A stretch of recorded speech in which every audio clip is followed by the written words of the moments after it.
So yeah, it's great to be here. I think my two requests to FXD folks was, I don't want to go in the morning and I don't want to follow Steven. And they're like, you're going to go in the morning and you're going to follow Steven. So here I am. All right, let's get started. So a little bit about me. I'm not going to go through all of this, but live in Fairfax, Virginia, 20 years of experience, currently leading E-Trade's experience design team. Some fun facts about myself. I have a design degree and an MBA, so balance of right brain, left brain. And a couple other fun facts. So I run with the Bulls in Pamplona, which I highly recommend. I'm also 3 degrees separated from Kevin Bacon, so you'll have to ask me how. All right, so I wanted to talk a little bit today about the problem that we're all facing, and I think Steven touched on this as well, that design is not really utilized beyond the creative department. So if you take a look at these nice executives here, I mean, do they really look, creative in any sense? Probably not. But this is kind of our target audience for who we need to impact kind of moving forward in order to get design utilized broadly in the organization. So, just show of hands, does everyone kind of agree with this statement? Yes, no, kind of, all right. Remember we said be honest. Yeah. So yeah, I would actually suggest that this is actually a symptom of a larger problem in the organization. Is that essentially, let me give you an example. So 30,000 consumer products are deployed every year and 95% of them fail. That's a huge statistic. So I would actually suggest that there's an innovation problem within our organizations, and I think design is actually fundamental to us kind of conquering that issue in our organization. So let's kind of dive a little bit deeper and look at some of the pink elephants, if you will, in terms of why it's not broadly utilized in the organization today. So this slide was a little depressing to kind of put together. I don't know about you, but I think we all kind of struggle with these problems. The top 3 are really more about the internal organization impact. So lack of design representation in the C-suite. The same old business methods are used for competitive advantage. And of course, the lack of knowledge of how to apply design broadly in the organization. And then the ones on the bottom, I think, are more societal norms that we've just kind of grown up with and become accustomed to. So, we keep hearing about STEM, but, what about art careers? We don't have, when you look at budgets, arts are always the first to get cut. Business schools are teaching the same old business methods. I got my MBA and I can attest to that fact that there was one design thinking class in the whole program, 2-year program. And then again, standardized tests, they value IQ over EQ or creativity. Just kind of out of curiosity, how many folks here went to Ivy League schools?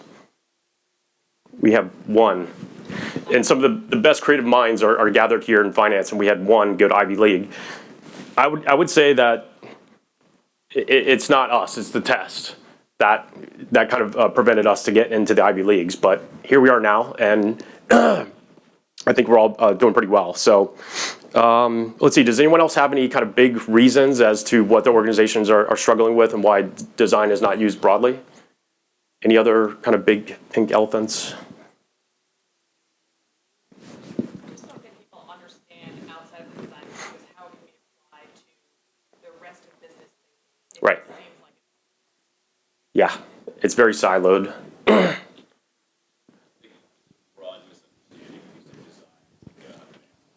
Yes. And they're probably all. Definitely agree with that as well. And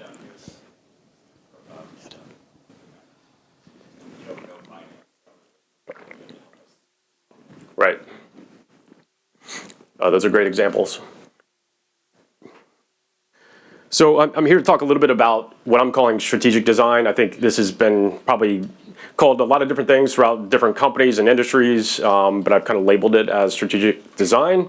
And it's really about utilizing design in addition to agile and lean methodologies broadly in the organization. So, so I think the main thing for me is about, being the future of business. I think strategic design is the future of business because I think we're if we can put design first in all initiatives in the organization, across the organization, I think we're going to be successful. And I think some of the benefits here, obviously elevating design beyond the department. It's an innovation driver throughout the organization and potentially unlocking, billions in potential revenue. But I think kind of beyond this, it's really fundamentally about helping folks change the way that they work, right? So in the creative departments, everyone's kind of looking in at that glass, through the glass door and saying, oh, that looks great, that looks cool. Folks in accounting and finance and HR are kind of doing the same things every single day. And yet, we need to really recognize that great ideas come from anywhere. And so it's really about giving them the tools to be creative, to be innovative in every single department across the organization. So here's some of the key objectives of strategic design, specifically within E-Trade, and this is kind of iterative and we're still kind of working through this.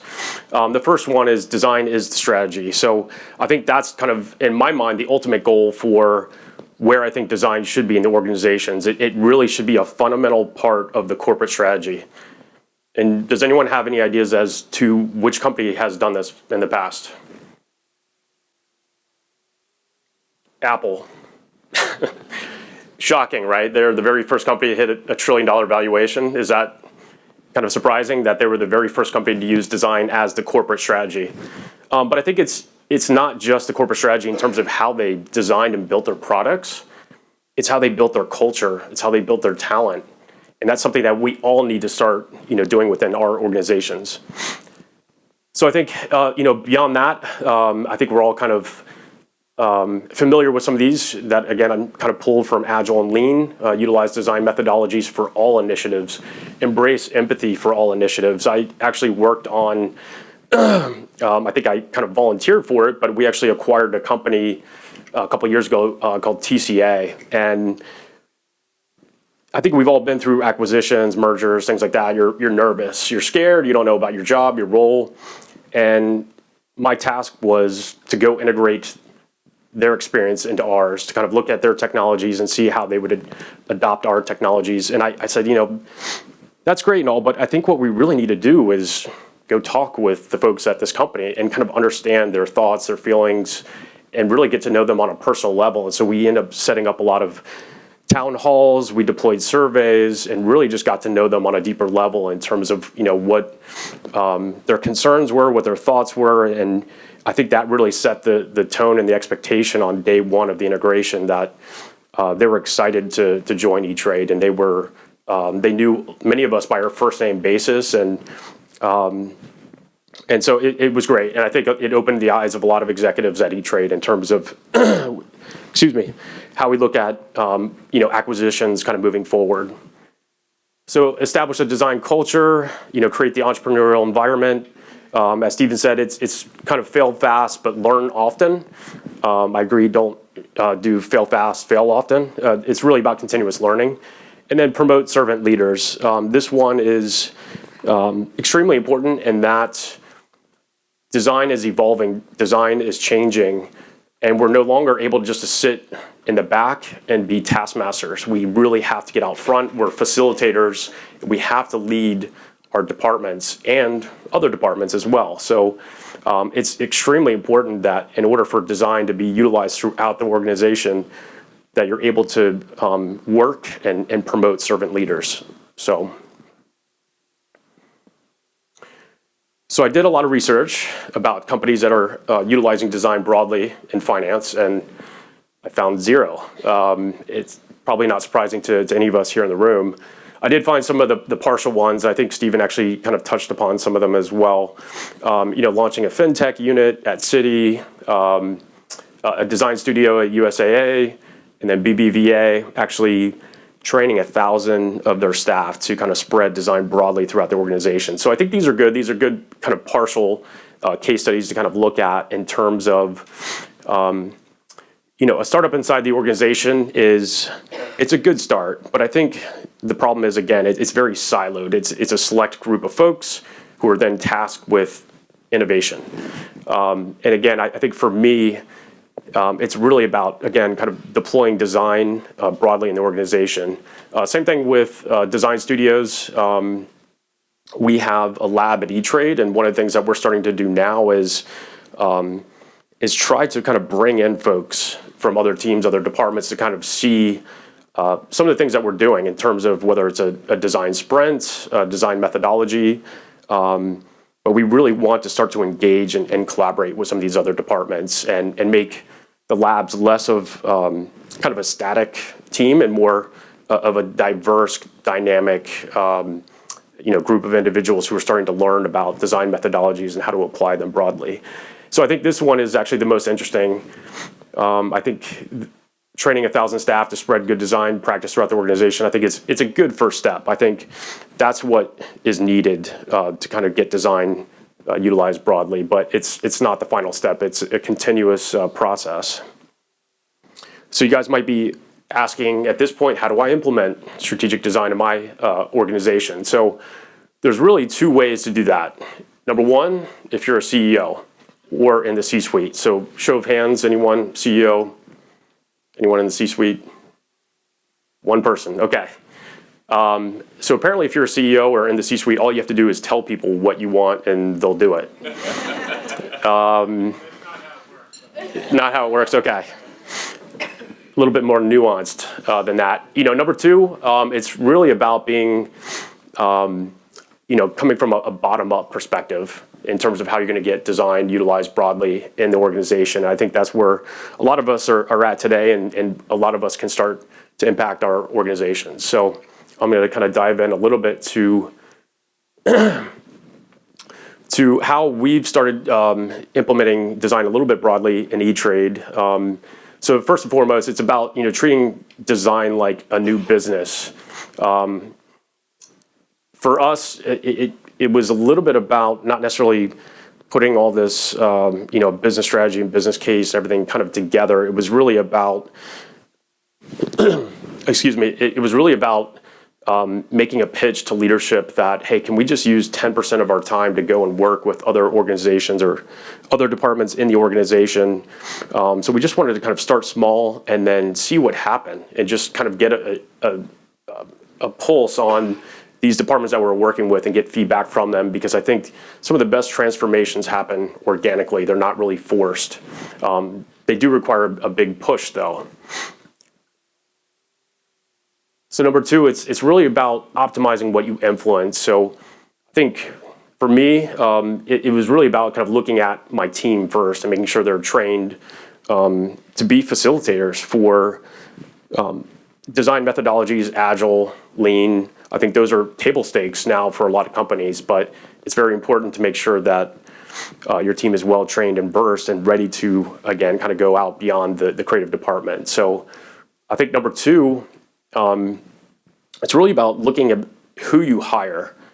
So you don't necessarily, to me at least anyway, it's great to hire very talented designers, but I think what's really needed in design and to make sure it's applied broadly is to find folks that don't have just a single background. So it's design, and they have a business background, engineering, finance, something like that. But I think we're starting to find more and more of the great designers that have that kind of broad exposure and can easily relate to other departments. And again, I think a lot of folks are switching careers from finance into design because they want to be part of that experience. But and so we've got to make sure that we're hiring the right talent. And beyond that, it's about getting your team to kind of learn about the business side of things. So getting them to take some classes on analytics, operations, even finance, accounting, subjects that they would probably not touch. But I think that's definitely part of the process. So I think beyond your team, obviously looking at other departments. So I think we all know folks in other departments, and whenever you're talking with them, you need to be good listeners and kind of listen for problems, right? Issues. And once you identify that, you can easily say, hey, I can help with that. I can provide design solutions, or at least help you understand design methodologies and maybe apply them to some of those problems. So, and then I think number three, it's up to us to kind of go out into our communities and organizations and even government entities and really spread design and the arts broadly, right? Because I think that's how we're going to impact societal norms over time. Number three, this is really about expansion via collaboration. I think, again, this is really taking something and making it a little bit organic. So I think I'll give you a good example. So for me, it's really about saying yes to anything and everything. Any opportunities that come my way, I basically say yes to. And so this is kind of a good example, but we have a big Workday integration initiative that was kicked off, I think about 2 or 3 weeks ago. And prior to that, they were looking, somebody had come to me and asked if I could help lead the change management strategy. And before I can even really, think about it, I said yes. And I was like, I don't know anything about change management. Why would I say yes? But I did tell them, I want to do it my way. I want to actually lead with design. And so it was great. We had a big, I basically proposed to do a one-day working session utilizing design thinking for the whole project team as well as with the executive sponsors instead of a kickoff. And so 2 weeks ago, we actually met in New York and actually had the whole project team with the executive sponsors, and we collaborated together, and it was amazing. And what we did is we actually developed the shared vision, the guiding principles, and the case for change. Why are we actually doing this now? And it was great to see executives come up afterwards and say, that was one of the best days of my career at E-Trade, and how can we utilize this further in HR and finance for other initiatives? And so it's great. Again, it's starting to see these opportunities kind of come to fruition and be a little bit more organic, but it does require that push.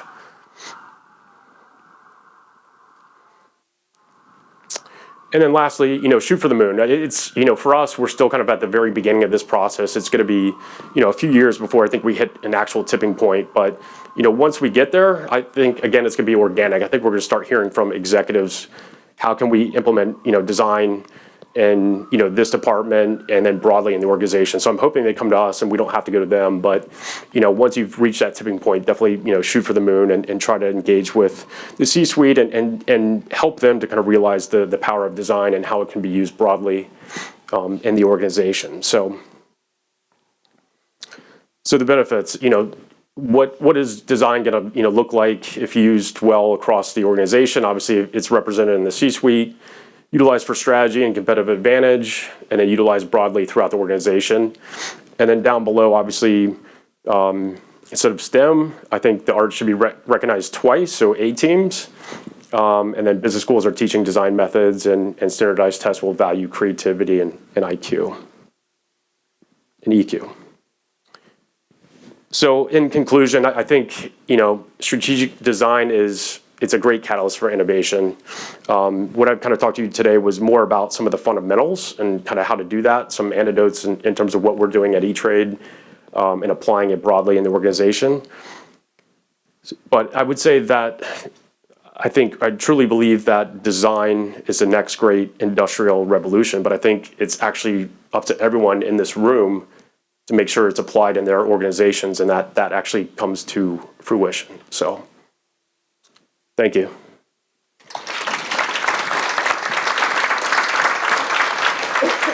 Let's move on to a few questions. Our first question, what's the biggest lesson E-Trade has learned about design, especially through the crisis? Wow. The biggest lesson we've learned about design through the crisis. I think that's something that we're still learning about, and I've talked to a lot of folks yesterday about this. I think we were just lucky to have survived the 2008 financial crisis, and so it took a lot of time for us to kind of really get out of debt and start reinvesting in our company and our infrastructure and innovation. And I don't think at the time, I don't think we really recognized design back then. I think it's really starting to come to fruition now